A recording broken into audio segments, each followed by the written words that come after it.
नमस्कार दोस्तों, स्वागत है आप सभी का भंभू ज्ञानशाला पर। तो हमारी राजस्थान हिस्ट्री की क्लासें वो चल रही हैं, जिसमें हमारी प्रजामंडल है वो हम पढ़ रहे हैं। तो प्रजामंडल की एक क्लास है वो पहले हो चुकी है। अगर आप ये क्लास देख रहे हैं तो उससे पहले वाली क्लास भी आप जाके देख लीजिए। ये ऊपर यहाँ आपको कोने पे लिंक मिल जाएगा लास्ट वाली वीडियो का, तो वहाँ से जाके आप लास्ट वीडियो है वो देख सकते हैं। आपको हर बार हर वीडियो में बताना पड़ता है कि ये देखिए आपने चैनल है वो सब्सक्राइब नहीं कर रखा है। तो आप राजस्थान एग्ज़ाम की तैयारी कर रहे हैं तो आप चैनल को सब्सक्राइब कर लीजिए और आपको नई रिकॉर्डेड क्लासें मिल रही हैं। ये देख लीजिए तारीख 12 तारीख है, मार्च का महीना है और 2024 है। ये आपको बिल्कुल करंट में रिकॉर्डेड क्लासें मिल रही हैं। तो आप चैनल को सब्सक्राइब कर लीजिए, कुछ नहीं, आपका सिर्फ 10 सेकंड लगेगा। नीचे सब्सक्राइब का बटन दिया हुआ है, उस पर क्लिक कर लीजिए। तो चलिए आज हम जयपुर प्रजामंडल है वहाँ से स्टार्ट करते हैं। तो लास्ट की जो क्लास थी उसमें मैंने आपको प्रजामंडल के बारे में जो सामान्य जानकारी थी वो बता दी थी। राजस्थान में जो प्रजामंडल है वो क्यों बनाने की ज़रूरत पड़ी वो भी मैंने बता दी थी। और जो सबसे पहले जो प्रजामंडल बना था उसकी सन और उसके साथ कौन सा और प्रजामंडल बने थे वो आप नीचे कमेंट कर दीजिए, ताकि आपके रिवाइज है वो हो जाएगा। तो चलिए आज हम जयपुर प्रजामंडल से कंटिन्यू करते हैं। तो जयपुर प्रजामंडल है उसमें जन चेतना जागृति का श्रेय है वो अर्जुन लाल सेठी को जाता है। ये भी एक गवर्नमेंट कर्मचारी थे उस समय। तो इन्होंने जो शुरुआत की थी वो वर्धमान विद्यालय नामक संस्था से शुरुआत है वो की थी। वर्धमान नामक विद्यालय की एक संस्था है उसका गठन किया, और जिसने यानी जो वर्धमान विद्यालय है उसने राजनीतिक चेतना के जागरण में अपना योगदान है वो दिया। और जयपुर में ही कुछ सामाजिक संस्थाओं जैसे चरखा संघ आदि के द्वारा जन जागरण में योगदान है वो दिया गया। यानी वर्धमान विद्यालय था, इसके अंदर जो प्रताप सिंह केसरी सिंह बारठ है वो यही, सॉरी केसरी सिंह नहीं, प्रताप सिंह बारठ और जोरावर सिंह बारठ वो भी वर्धमान विद्यालय से जुड़े हुए थे। और जो बम कांड हुआ था उसके अंदर उनको गिरफ्तार भी किया गया था। और 1931 में है वो जयपुर प्रजामंडल की स्थापना हुई थी। और 1931 में कपूरचंद पाटनी के द्वारा जयपुर प्रजामंडल है उसका गठन किया गया था। लेकिन यह संस्था है ये अधिक समय तक सक्रिय है वो नहीं रही थी, इसलिए शीघ्र ही इस संस्था के पुनर्गठन की आवश्यकता है वो पड़ी, क्योंकि ये कमजोर हो गई थी, लोग इनके बारे में जानना भूल गए थे। तो 1936-37 के अंदर जमनालाल बजाज तथा हीरालाल शास्त्री के प्रयासों से इस संस्था का है वो पुनर्गठन है वो किया गया। यानी दोबारा इस संस्था का गठन है वो किया गया ताकि ये दोबारा है वो सक्रिय रूप से जारी रह सके। और मई 1938 में जयपुर प्रजामंडल का प्रथम अधिवेशन है वो जयपुर में आयोजित किया गया।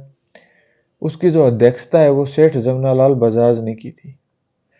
लेकिन इस समय जयपुर रियासत द्वारा गैर पंजीकृत संस्था, यानी ये जो जयपुर प्रजामंडल है ये पंजीकृत नहीं थी जयपुर रियासत के अंदर। तो गैर जो पंजीकृत संस्था थी उसके अधिवेशनों पर प्रतिबंध है वो लगा दिया था। और दिसंबर 1938 में जमनालाल बजाज को जयपुर में प्रवेश पर है वो प्रतिबंध भी लगा दिया था। अब जमनालाल बजाज पे क्यों लगाया, क्योंकि इसके जो अध्यक्षता थी वो जमनालाल बजाज ने की थी। इस कारण जमनालाल बजाज पर है वो प्रतिबंध है वो लगा दिया। उसके बाद 1938 में शेखावटी के जो किसान सभा थे, यानी शेखावटी के जो किसान है वो मोस्टली जाट थे, तो उनका सहयोग लिया गया और जयपुर प्रजामंडल है उसके अंदर इसका विलय है वो कर दिया गया, जिससे जो ये जयपुर प्रजामंडल है इसकी स्थिति, यानी किसानों ने इनको पैसा दिया और इनकी जो स्थिति और अधिक मजबूत है वो हो गई थी। और जयपुर प्रजामंडल को गैर कानूनी घोषित किए जाने के पश्चात इसका जो मुख्यालय है वो आगरा है वो स्थानांतरित कर दिया। अब जमनालाल बजाज है उसको जयपुर में घुसने से मना कर दिया, उसके प्रवेश है उसको प्रतिबंध कर दिया। लेकिन 1939 ईस्वी में जमनालाल बजाज है वो जयपुर रियासत के आदेशों का उल्लंघन करते हैं और जयपुर में प्रवेश है वो कर लेते हैं। इस कारण सेठ जमनालाल बजाज, कपूरचंद पाटनी, हीरालाल शास्त्री, बाबा हरीश चंद्र, इन नेताओं को सरकार के द्वारा वो गिरफ्तार है वो कर लिया जाता है। क्यों गिरफ्तार किया गया? क्योंकि जो जयपुर प्रजामंडल है उसको गैर पंजीकृत अवैध घोषित कर दिया। जमनालाल बजाज को है वो जयपुर रियासत से ही निष्कासित कर दिया था। लेकिन इसके बावजूद ये लोग इस प्रजामंडल के कार्यवाही में है उनको जारी रखते हैं। इस कारण सरकार ने इनको गिरफ्तार है वो कर लिया। 1938 ईस्वी में शेखावाटी किसान सभा का विलय है वो जयपुर प्रजामंडल में कर दिया था। ये पीछे आ गया है और इसका जो मुख्यालय था वो आगरा स्थानांतरित कर दिया, ये भी बता दिया। इनको गिरफ्तार कर लिया। अब यहाँ से हम अप्रैल 1940 ईस्वी में जयपुर प्रजामंडल और रियासत के मध्य समझौता होता है और इस समय प्रजामंडल को है वो मान्यता है वो मिल जाती है। ये किए नहीं है, इसको आपको कर लीजिए कि इसी समय प्रजामंडल को मान्यता है वो मिल जाती है और संस्था है यानी जो जयपुर प्रजामंडल है इसको पंजीकृत है वो कर दिया जाता है।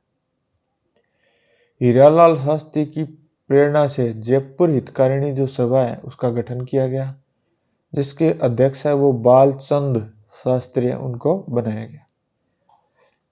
और उसके बाद में जो सबसे महत्वपूर्ण आता है वो आता है जेंटलमैन एग्रीमेंट 1942।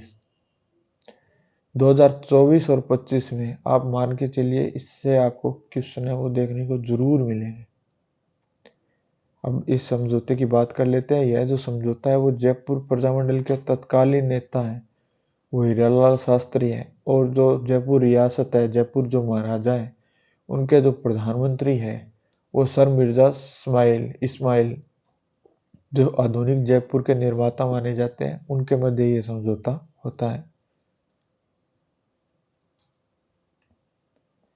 अब इस समझौते के अंदर क्या क्या होता है वो हम देखते हैं कि इस समझौते के अनुसार क्या क्या होता है। तो जयपुर सरकार युद्ध में अंग्रेजों की सहायता नहीं देगी। ये जो जयपुर प्रजामंडल है इनके द्वारा जो जयपुर की रियासत है उसके लिए ये शर्त रखेगी कि जयपुर है वो अंग्रेजों की सहायता है वो नहीं करेगा। अब उसके बाद कि जो जयपुर प्रजामंडल है वो शांति तरीके से युद्ध विरोधी अभियान है वो चलाएंगे, यानी कोई भी हिंसात्मक या विरोधी गतिविधियां वो नहीं करेंगे। उसके बाद में इन्होंने ये शर्त हुई थी कि अन्य जो प्रांत है उनसे यानी रियासतें जैसे जयपुर रियासत है, जयपुर में प्रवेश करने वाले किसी भी आंदोलनकारी को नहीं रोका जाएगा। यानी किसी अन्य रियासत से जो भाग के आंदोलनकारी आएगा, जैसे जमनालाल बजाज को जयपुर रियासत से निष्कासित कर दिया था, ठीक उसी प्रकार अगर किसी और रियासत ने किसी और आंदोलनकारी को निष्कासित किया तो उसको जयपुर रियासत है वो रोकेगी नहीं, यानी उसको आने की परमिशन है वो दी जाएगी। उसके बाद में राज्य में उत्तरदायी शासन की स्थापना करने की कार्यवाही है वो की जाएगी, यानी जो जनता है उसका भी शासन में सहयोग होगा, यानी वहाँ से चुने हुए प्रतिनिधि और जनता की बात रखने के जो लोग हैं वो भी राज्य की जो शासन व्यवस्था है उसके अंदर उनकी भागीदारी है वो मानी जाएगी। और जयपुर रियासत की तरफ से ये थी कि महाराजा के विरुद्ध किसी भी प्रकार की है वो सीधी कार्रवाई नहीं करेगा। कौन? प्रजामंडल।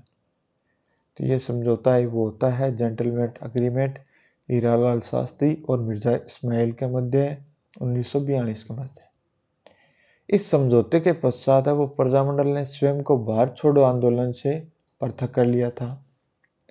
ये जो जयपुर रियासत है उसकी शर्त थी, जिससे जयपुर प्रजामंडल उसमें पारस्परिक मतभेद हो जाता है कि हम लोगों का टारगेट तो यह था कि भारत छोड़ो आंदोलन यानी अंग्रेजों को भारत से भगाओ, और आप लोग इससे ही दूर भाग रहे हो, तो फिर ये काम है वो नहीं चलेगा। क्योंकि भारत छोड़ो आंदोलन से जयपुर प्रजामंडल इसने अपने आप को अलग कर लिया था, इस वजह से इनमें पारस्परिक मतभेद हो जाता है। उसके बाद जो जयपुर प्रजामंडल है उसके कुछ लोगों ने आज़ाद मोर्चा नाम से एक संगठन है वो बनाया और जयपुर प्रजामंडल से अलग इसको बनाया। कब? सितंबर 1946 में आज़ाद मोर्चा नामक नवीन संगठन है, इसका गठन बाबा हरीश चंद्र, रामकरण जोशी, दौलत राम भंडारी, गुलाबचंद कासलीवाला द्वारा इसका गठन किया गया और इस संगठन के माध्यम से जयपुर में भारत छोड़ो आंदोलन का संचालन है वो फिर से शुरू कर दिया गया, क्योंकि जयपुर प्रजामंडल तो भारत छोड़ो आंदोलन से हट गया था। और उसके बाद में आजाद जो मोर्चा है उसके द्वारा इसकी है वो वापस से संचालन है वो जयपुर रियासत में किया गया। आजाद जो मोर्चा था वो प्रजामंडल से अलग था, उसके कारण जयपुर प्रजामंडल है उसकी स्थिति है वो कमजोर होने लगी। तो उसके बाद में 1945 ईस्वी में जवाहरलाल नेहरू के हस्तक्षेप से आजाद जो मोर्चा है उसका विलय है वो जयपुर प्रजामंडल में कर दिया गया। शायद ये डेट है, इसको मेरे को थोड़ा सा कंफर्म करना पड़ेगा, ये डेट शायद रॉन्ग है, यहाँ शायद 1943 होना चाहिए, बाकी मैं कंफर्म कर देता हूँ थोड़ी बार में, और नीचे अगर आपको कमेंट है वो मेंशन मिल जाएगा। इसके बाद में जो जवाहरलाल नेहरू है उसके हस्तक्षेप से आज़ाद मोर्चा है उसका विलय वो जयपुर प्रजामंडल में कर दिया गया। और जो एकीकरण का चतुर्थ चरण था उसमें जयपुर को रियासत को वर्ध राजस्थान का हिस्सा है वो बना दिया गया था, और जयपुर प्रजामंडल है वो राजस्थान का प्रथम प्रजामंडल है वो माना जाता है। जयपुर प्रजामंडल के जो प्रथम अध्यक्ष थे वो चिरंजी लाल मिश्र थे। उसके बाद में ये जो कई पॉइंट है ये भी आप ध्यान में रख लेना कि 1944 में जानकी देवी बजाज ने जयपुर प्रजामंडल की अध्यक्षता है वो की थी। किसी भी प्रजामंडल की अध्यक्षता करने वाली प्रथम जो महिला थी वो कौन थी? जानकी देवी बजाज। और ये जयपुर प्रजामंडल का लास्ट पॉइंट है कि जयपुर प्रजामंडल और अलवर प्रजामंडल है इन दोनों ने भारत छोड़ो आंदोलन में भाग है वो नहीं लिया था। अब उसके बाद में हम मारवाड़ जोधपुर प्रजामंडल है इसको हम नेक्स्ट क्लास में पढ़ेंगे, क्योंकि आज की क्लास है ये 12 मिनट की हो चुकी है, ये पढ़ेंगे तो और लंबी हो जाएगी, तो ये हम नेक्स्ट क्लास में पढ़ेंगे। तो आप अगर यहाँ तक पहुँच गए तो चैनल को सब्सक्राइब करके जाइएगा, मात्र 10 सेकंड लगेंगे। आप पीछे की क्लासें हैं वो चेक कर लीजिए, आपको क्लासें अच्छी लग रही हैं। आप राजस्थान में सीईटी के भी एग्ज़ाम होंगे, बाकी एग्ज़ाम की डेट भी आ चुकी है, एलडीसी की भी अगस्त में, तो ये क्लासें भी आपको देखनी पड़ेंगी। और जैसे ही 1000 लोग हमसे जुड़ जाएंगे उसके बाद में टेस्ट सीरीज है वो यूट्यूब पर ही शुरू करेंगे, और आप लोगों की इच्छा हुई उन अनुसार से, और आपको अगर क्लास का टाइम चेंज करवाना है तो आप नीचे कमेंट कर दीजिएगा और वो टाइम आपका क्लास का कर दिया जाएगा। और जैसे ही आप 1000 लोग जुड़ेंगे उसके बाद में मैथ है, हिंदी है, बाकी क्लासें भी स्टार्ट है वो कर दी जाएगी। तो मिलते हैं नेक्स्ट क्लास में।